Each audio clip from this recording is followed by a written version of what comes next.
আপনি যদি ভাবেন বইমেলা মানে শুধু বই আর বই, বোরিং, তাহলে দয়া করে এই ভিডিওটা শেষ পর্যন্ত দেখুন, কারণ কলকাতা বইমেলা মানে পা ব্যথা, পকেট খালি আর মন ভরা ভালোবাসা। নমস্কার বন্ধুরা, আমি চলে এসেছি বইয়ের রাজ্যে, ইন্টারন্যাশনাল কলকাতা বুক ফেয়ারে, যেখানে বই কিনতে এসে মানুষ বই কম, সেলফি তোলে বেশি।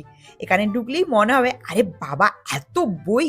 দেশ বিদেশের প্রকাশনা, গ্রেট ব্রিটেন, আমেরিকা, জার্মানি থেকে শুরু করে জাপান, ফ্রান্স সবাই হাজির। একদিকে নতুন বইয়ের গন্ধ, আর একদিকে ফুচকা কফির টান, আর মাঝখানে আমরা বই কিনবো নাকি খাবো এই ডায়লেমা। এখানে এমনও লোক পাবেন যারা বলে আজ কিচ্ছু কিনবো না, আর 5 মিনিট পর ব্যাগ ভর্তি বই। আর হ্যাঁ, বইমেলা এক অদ্ভুত শক্তি আছে কিন্তু, যে মানুষ সারা বছর বই ছোঁয় না সেও এখানে এসে বলে এই বইটা খুবই দরকার।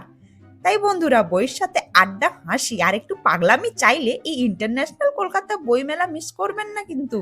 ভিডিওটি ভালো লাগলে লাইক করুন, আর বই প্রেমী হলে কিন্তু কমেন্টে লিখবেন। চলো আজকের মতন আসি, টাটা।